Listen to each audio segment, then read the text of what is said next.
11절부터 26절까지입니다. 마태복음 27장 11절부터 26절까지 말씀 한 절씩 교독하고 마지막 절 같이 읽습니다. 예수께서 총독 앞에 섰음에 총독이 물어 이르되 네가 유대인의 왕이냐? 예수께서 대답하시되 네 말이 옳도다 하시고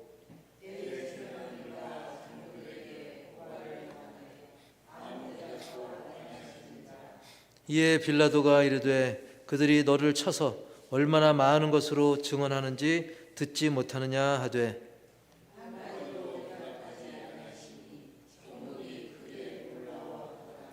명절이 되면 총독이 무리의 청원대로 죄수 한 사람을 놓아주는 전례가 있더니 그들이 모였을 때 빌라도가 물어 이르되 너희는 내가 누구를 너희에게 놓아주기를 원하느냐? 바라바냐? 그리스도라 하는 예수냐 하니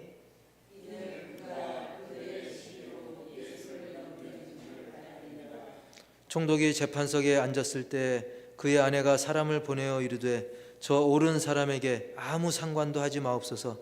오늘 꿈에 내가 그 사람으로 인하여 애를 많이 태웠나이다 하더라.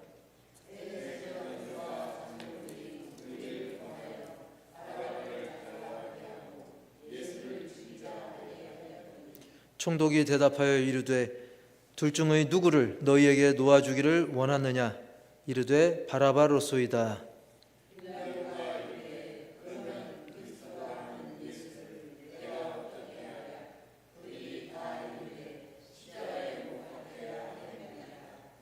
빌라도가 이르되 어찌미냐? 무슨 악한 일을 하였느냐? 그들이 더욱 소리질러 이르되 십자가에 못 박혀야 하겠나이다 하는지라.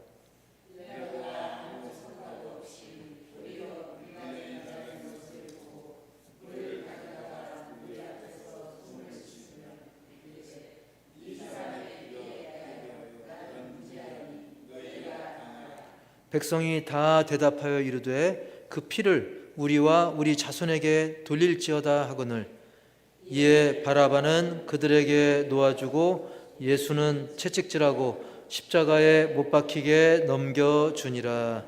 아멘. 제목 시작. 누구를 원하느냐? 누구를 원하느냐? 이 제목으로 함께 말씀의 은혜를 나누도록 하겠습니다. 우리가 지난번 그 말씀을 기억해 보면 가룟 유다가 예수님을 팔고서는 잠시 고민하고 방황했지만 정말 이 진실된 회개와 그 회개에 합당한 열매로 이어지지 못하고 안타깝게 극단적인 그런 선택, 한마디로 자살로 생을 마감했죠. 결코 절대로 이 자살은 온전한 도피처가 될 수가 없습니다. 많은 간증 들어보면 자살을 시도하려고 했던 사람들이 공통적으로 그런 얘기를 많이 합니다. 그런 음성이 들린다 그래요. 이봐, 죽으면 다 끝나. 너 하나만 죽으면 그냥 별일 없어. 그냥 평안해져. 하지만 그건 속임수죠. 오히려 기회 자체를 영원히 상실하는 게 돼버리는 것이죠. 그래서 우리는 그런 가룟 유다처럼 그런 잘못된 선택을 물론 우리도 하지 말아야 되겠지만 주변에 혹시 그런 낌새가 보이는 사람이 있다고 한다면 이 말씀으로 잘 권면을 해야 될 줄 압니다. 자 어쨌든 이렇게 가룟 유다 지난주에 이렇게 안타까운 죽음 이후로 죽음이 있었고요. 이제 예수님께서는 빌라도 총독 앞에 서서 공식적인 이 재판을 받는 그런 광경이 오늘 말씀을 통해서 펼쳐지게 되는데 유대 지도자들이 그 고소한 그 중심 내용은 바로 이 신성모독이죠. 신성모독. 아니 이 귀한 하나님의 전을, 이 성전이 무너지면 이걸 사흘 만에 짓겠다니 이것은 정말 하나님에 대한 엄청난 그런 모독이다. 신성모독이다. 그리고 또 어떤 내용이냐면 유대인들을 선동해서, 왜냐하면 자기가 이제 왕이 된다고 했으니까 유대인들을 선동해서 이 반란을 일으킨다는 거죠. 유대인의 왕이란 말을 인용해가지고 그렇다고 한다면 당시 실제 그 나라를 누가 다스렸습니까? 바로 로마 황제, 그때 당시 로마 황제는 또 신격화됐잖아요. 그러니까 이래저래 신을 모독하는 행위는 갖다 붙일 수 있어요. 1차적으로는 성전을 사흘 만에 짓겠다. 이것은 하나님에 대한 신성 모독이고, 또 하나는 유대인의 왕, 아니 지금 왕이 뻔히 로마 황제가 있는데 자기가 왕이라고? 그러니까 둘 다 걸리게 되는 거죠. 이렇게 걸리고 하나님을 향해서도 걸리게 되고 또 로마 황제를 향해서도 걸리는 거죠. 이것은 어떤 로마 황제를 향한 도전으로, 무모한 도전으로 충분히 비춰질 수 있었습니다. 자, 그런데 빌라도 입장에서는 어차피 빌라도는 뭐 하나님을 막 믿고 하나님을 경외하는 사람이 아니었기 때문에 신성 모독 문제는 유대인들의 어떤 신앙 문제잖아요. 어떤 신앙 문제. 그러니까 그렇다 치고 빌라도는 어디에 중점을 두었냐면 바로 이 반란을 일으킬 수 있는 그런 가능성 문제, 거기에 대해서 이제 집중적으로 다룰 수밖에 없었죠. 그래서 예수님께 질문할 때도 네가 유대인의 왕이냐라고 물은 거예요. 예수 당신 지금 뻔히 유대인의 왕, 사실은 로마 황제가 유대인의 왕이나 마찬가지 아니겠느냐, 근데 네가 유대인의 왕이냐? 이렇게 물어본 거죠. 그런 의도가 숨어 있죠. 그때 예수님께서는 네 말이 옳도다, 그래 내가 유대인의 왕 맞다, 그 뜻입니다. 근데 사실 예수님은 솔직히 유대인의 왕 수준이 아니죠. 더 확대해서 로마 제국의 왕, 그것도 말이 안 됩니다. 유대인의 왕 정도도 안 되고 로마의 왕 정도도 안 되고, 사실은 전 세계의 왕, 온 우주의 왕, 만왕의 왕이 우리 주 예수 그리스도신 줄 믿습니다. 요한복음 18장 36절부터 보면 이렇게 기록이 되어 있죠. 시작. 예수께서 대답하시되 내 나라는 이 세상에 속한 것이 아니니라. 만일 내 나라가 이 세상에 속한 것이었더라면 내 종들이 싸워 나로 유대인들에게 넘겨지지 않게 하였으리라. 이제 내 나라는 여기에 속한 것이 아니니라. 아멘. 예수님은 그저 육적 차원의 이 나라에 국한하는 게 아니라는 거예요. 사실은 하나님 나라까지 확장해서 바라봐야 되는 것이죠. 이 세상 나라 정도에 국한한다면, 그저 뭐 유대인의 왕 정도, 이 세상에 속한 어떤 왕국 정도라면 예수님이 많은 사람 끌어모아가지고 그야말로 반란을 일으켜서 전복시킬 거 아니겠느냐, 그 얘기죠. 나는 그런 육적 차원에 머무르는 그런 왕을 말하는 게 아니라는 거예요. 그러면서 이제 37절에 보면 빌라도가 그런 질문을 합니다. 시작. 빌라도가 이르되 그러면 네가 왕이 아니냐? 예수께서 대답하시되 네 말과 같이 내가 왕이니라. 내가 이를 위하여 태어났으며 이를 위하여 세상에 왔나니 곧 진리에 대하여 증언하려 함이로라. 무릇 진리에 속한 자는 내 음성을 듣느니라 하신대. 아멘.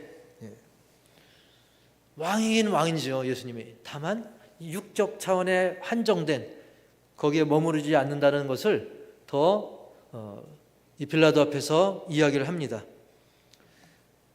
그래서 이 말을 빌라도가 이제 듣다 보니까, 계속 대화를 나누고 신문을 하다 보니까 예수님이 그 왕이라는 얘기가, 이 예수란 작자가, 빌라도 입장에서 이 예수란 작자가 왕이라고 주장하는 그런 얘기가 정말로 백성들을 막 결집시켜가지고 로마 정부를 뒤집어 엎으려는 그런 반란이 아니라는 걸, 그걸 나름 판단할 수가 있었던 것이죠. 그래서 전체적인 이 상황을 판단해 볼 때 어떤 예수님께 죄를 뒤집어 씌우려는 무리들이 이 억지로 갖다 붙인 거구나, 그것을 알 수 있었어요.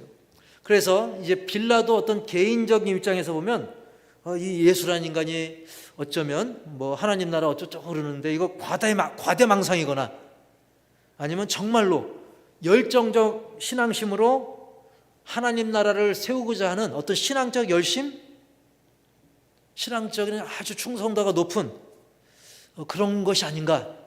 아마 빌라도는 그렇게 판단할 가능성이 높았던 상황이죠. 좌우간 빌라도는 예수님에게서 어떤 정치적인 그런 혐의점, 그런 걸 찾지 못했습니다. 그래서 차라리 억울한 그 누명을 쓴 걸로 보이는 그 예수님을 풀어주는 게 차라리 낫겠다. 그걸 빌라도도 원했던 거예요. 그러나 여전히 유대 지도자들, 그들은 예수님을 계속 거짓말로 참수합니다. 그런데 예수님은 그 상황에서 뭔가 막 탄탄한 논리로 자기를 방어해도 모자랄 판인데 자신이 왕이라는 것, 그리스도라는 것, 그 사실 외에는 침묵하셨습니다. 뭐 어차피 그렇게 설명을 해도 그들은 알아듣지도 못하고 되레 거짓된 내용으로 막 거짓 주장을 펴면서 심지어는 어떻게 합니까? 막 거짓 증인까지 동원했었잖아요. 그렇기 때문에 그들에게 대꾸할 가치조차도 없고 또 얘기한들 그들이 그걸 받아들일 상황도 아니고, 그리고 이거보다 더 큰 중요한 이유는 뭡니까? 무엇보다 예수님께서는 친히 우리가 당해야 될 고난을 기꺼이 당하시기 위해서 침묵하신 줄 믿습니다. 한편 우리 세상을 보면 어떻습니까? 뭐 TV 보면 아시겠지만 뻔히 죄가 있어도 99명이 다 죄가 있는 걸 뻔히 알고 증거까지 뒤밀어도 일단은 아니라고 하는 세상 아니겠습니까? 하지만 예수님은 죄가 없으심에도 불구하고 하나님의 뜻을 이루기 위해서, 또 하나님의 뜻대로 우리를 구원하시기 위해서 예수님은 침묵하셨던 것입니다.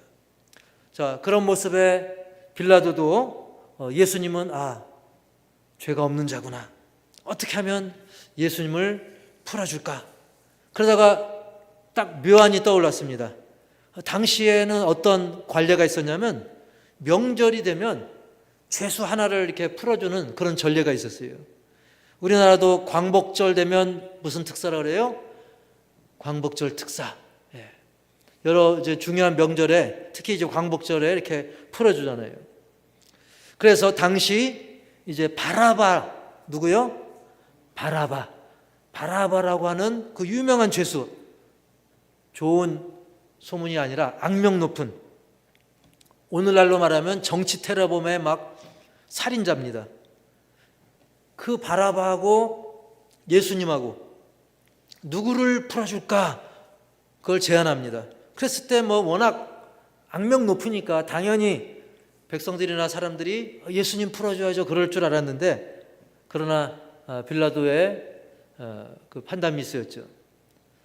여전히 그들은 강한 질투심에 예수님을 죽이고자 혈안이 되어 있었기 때문에 이 질문은 물으나 마나 한 게 되어버렸습니다. 17절 시작. 그들이 모였을 때 빌라도가 물어 이르되 너희는 내가 누구를 너희에게 놓아주기를 원하느냐, 바라바냐 그리스도라 하는 예수냐 하니, 이렇게 묻게 됩니다. 근데 예수라 하지 않고 그냥 예수라 하지 않고 그리스도라 하는 예수. 예수라는 이름이 의외로 많거든요. 그래서 우리가 증거하는 그 예수님은 바로 예수 그리스도죠. 그래서 그리스도라 하는 예수냐, 메시아 예수냐라고 묻게 되죠. 그때 20절 시작. 대제사장들과 장로들이 무리를 권하여 바라바를 달라 하게 하고 예수를 죽이게 하게 하였더니, 예수를 죽이자 하게 하였더니, 20절 자세히 보시면 대제사장들과 장로들이, 즉 종교 지도자들이 자기들만 직접 얘기하는 것으로 그치는 게 아니라 무리들을 막 충동질하는 거죠. 무리들을 막 권해가지고, 이게 선동하는 겁니다. 선동. 그래서 예수님 말고 바라바를 풀어줘라, 그리고 예수님은 죽이자 하게 하였더니, 이게 사람들을 선동질한 겁니다. 게다가 예수님을 그냥 죽이는 것도 아니고 십자가에 못 박는 그 고난, 그 고통, 아주 극형에 처할 것을 요구하게 되죠. 얼마나 악한 그런 모습입니까? 막 피라냐처럼 사람 뜯어먹는 그 물고기처럼 막 예수님을 막 못 잡아 안달이었던 것이죠. 그런데 한 가지 또 말씀드릴 게 뭐냐면, 이런 재판이 진행되는 동안에 이 빌라도의 부인, 빌라도의 아내가 예수님에 대한 그 꿈을 꾸게 됩니다.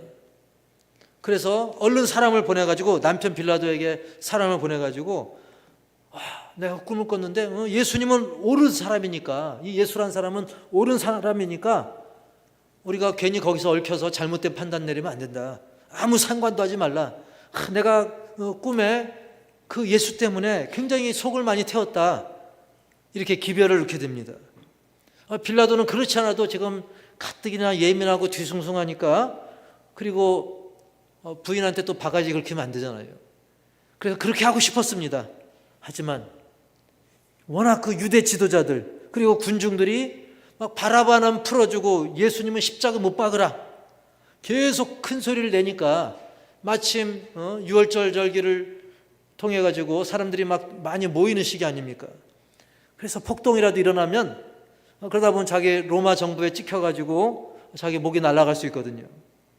자기 이 자리를 놓칠 수 있거든요. 그래서 결국은 자신의 안녕을 위해서, 자신의 안전을 위해서 결국 예수님을 그들에게 넘겨버리고 맙니다. 그러면서 어떤 그런 퍼포먼스를 하냐면, 이제 사람들 보는 데서 손을 씻습니다. 무슨 의미로 하냐면, 이거 다 네 잘못이야, 너희들 잘못이야. 서기관, 바리새인들, 대제사장, 그리고 그 막 소리쳤던 군중들, 나 빌라도는 분명히 기회를 줬어. 여러 번 이 예수를 풀어주려고 여러 번 애썼어. 이건 다 너희들 잘못이야. 나는 아무 잘못 없어. 그러면서 손을 씻었습니다. 이렇게 자기 면피를 하려고, 책임 회피를 이렇게 손 씻는 그런 행위를 통해 가지고 사람들에게 그 책임을 전가하게 되죠. 결국 예수님은 채찍질과 십자가형에 처하도록 넘겨지게 됩니다. 우리는 그 십자가의 그 형벌 고통 얼마나 끔찍한지 나름대로 이제 상상을 하죠. 그런데 십자가형 당하기 전에 이 채찍질, 그 역시 십자가에 못지않게 굉장히 또 힘든 고통입니다. 특히 매질에 사용하던 그 채찍은 손잡이는 이렇게 짧고, 이렇게 저는 뭐 채찍하면 잘 모를 때는 그냥 뭐 가죽끈, 혁대끈처럼 된 거 뭐 그런 건 줄 알았어요. 근데 그게 아니라 이 채찍이 여러 갈래로 이제 갈라지면서 그 끝에, 이 가죽 끝에 동물의 뼈 조각, 납동 이런 걸 붙인 거예요. 이걸 후려치면 이제 죄인을 이제 옷을 벗긴 후에 기둥에 꽁꽁 묶어놓고 이제 그걸 후려치다 보면 그게 딱 박혔다가 떨어지면서 살점이 막 뜯어 나오는 거예요. 그 맞은 데를 또 맞게 되면 나중에 뼈가 드러나고, 심한 경우는 내장이 터지거나 딸려 나오는 그 정도까지 채찍 맞다 죽을 수 있을 정도로 그렇게 끔찍한 게 채찍의 형벌입니다. 자, 이런 모습을 보이면서 빌라도는 한편으론 나름대로 빌라도가 됐든 또 악한 그런 군중들의 그 유대 종교 지도자들이 됐든 그들은 그런 모습을 보면서 봤지, 예수는, 빌라도 입장에서 어땠을까요?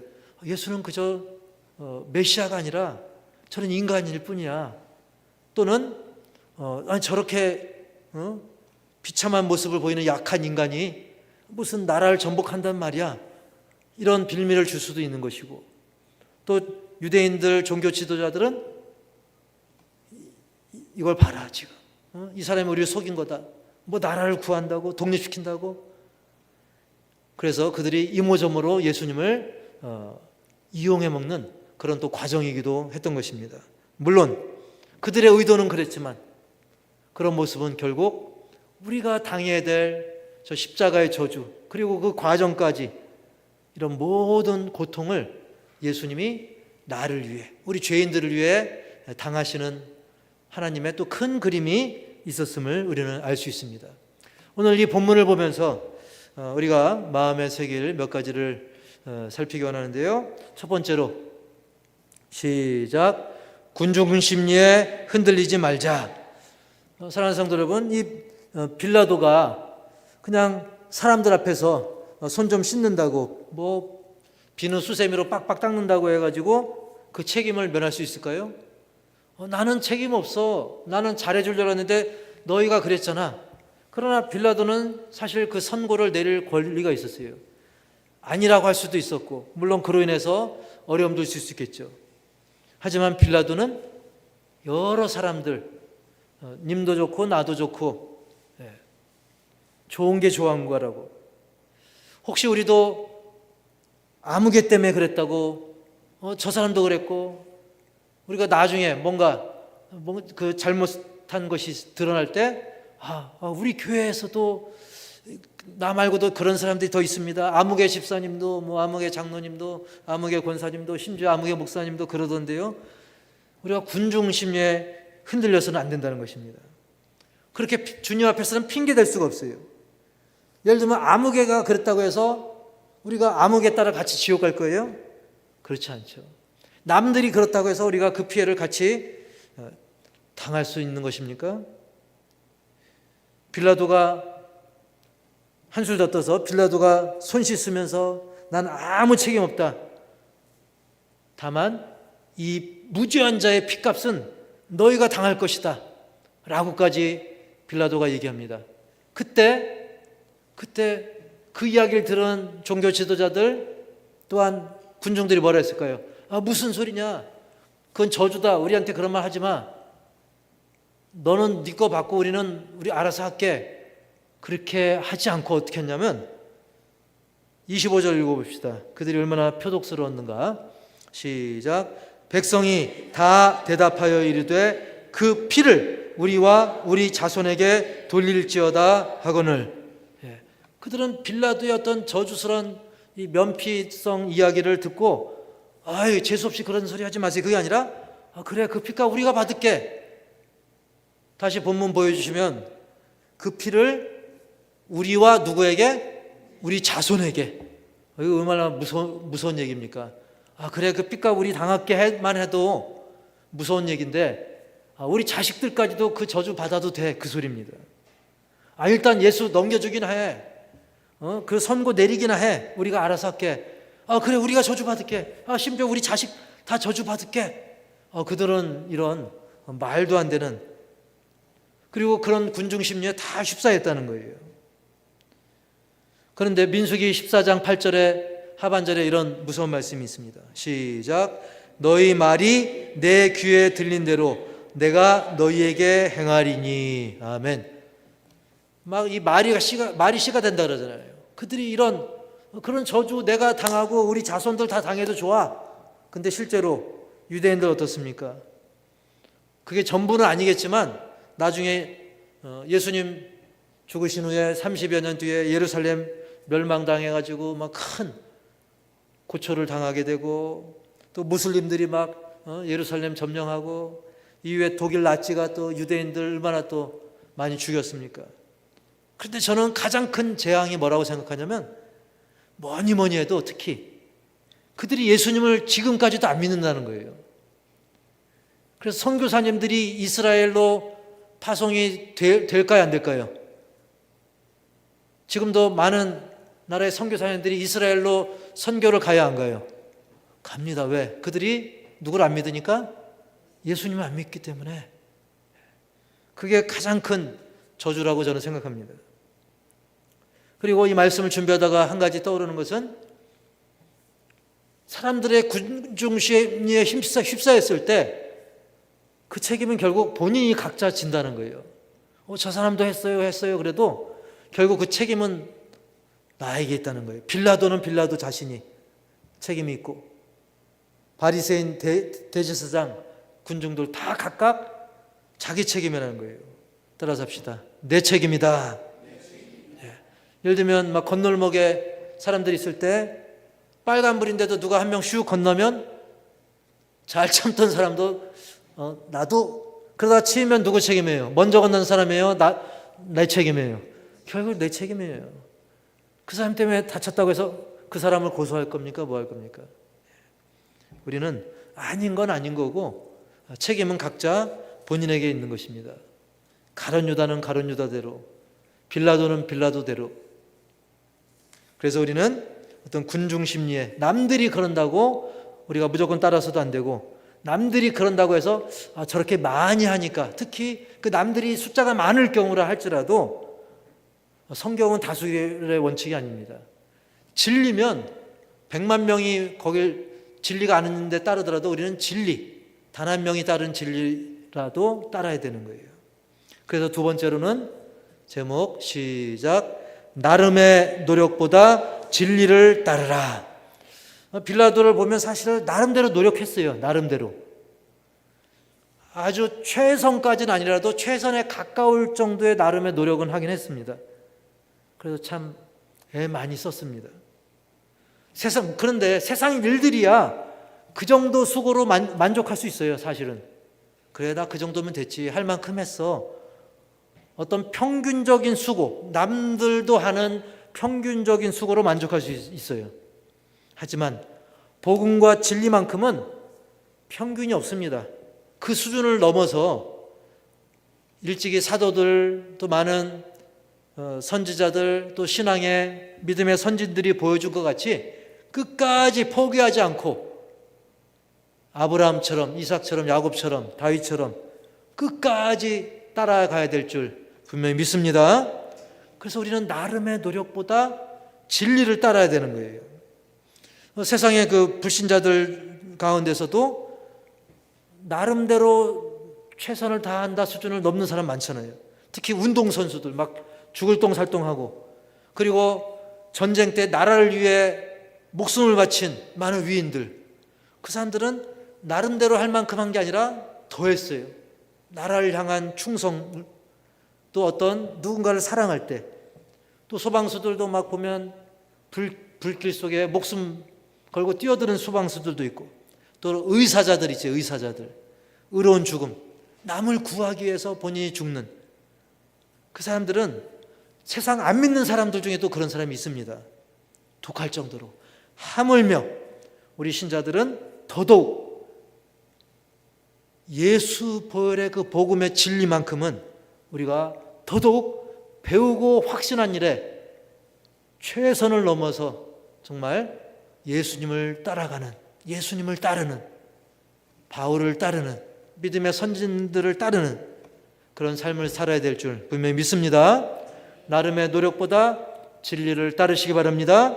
디모데후서 3장 13절과 14절 시작. 악한 사람들과 속이는 자들은 더욱 악하여져서 속이기도 하고 속기도 하나니 그러나 너는 배우고 확신한 일에 거하라. 아멘. 너는 배우고 확신한 일에 거하라는 거예요. 지금 세상은 악한 사람들 천지입니다. 속이는 자들 천지입니다. 우리 캄보디아 얼마나 정말 기가 막히게 젊은 청년들을 속여서 거기서 막 별짓을 다 벌이잖아요. 그래서 속이고 하고 속이기도 하고 또 본인이 속기도 하고 하지만 우리는 어떻게 알았습니까?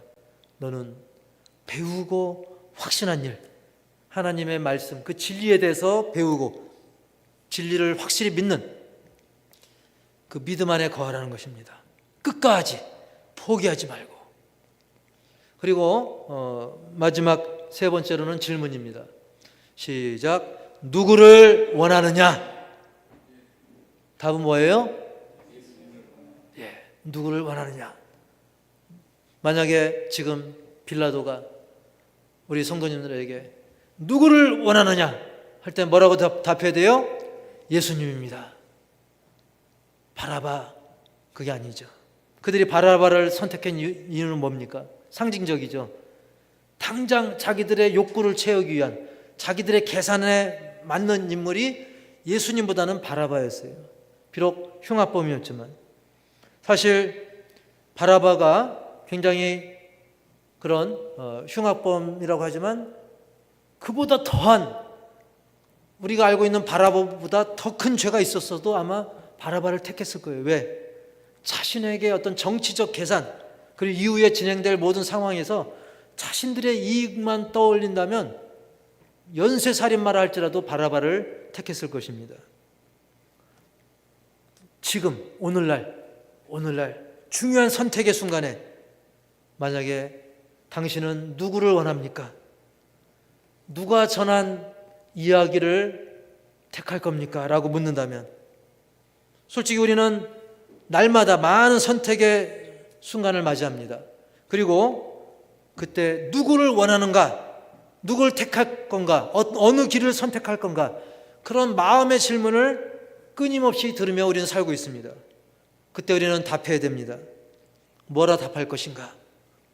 예수님을 원합니다. 예수님이 가르치신, 예수님이 십자가를 통해 우리에게 주신 이 진리의 복음, 그 말씀대로, 그 말씀의 길을 내가 택하겠습니다. 예수님을 택하겠습니다.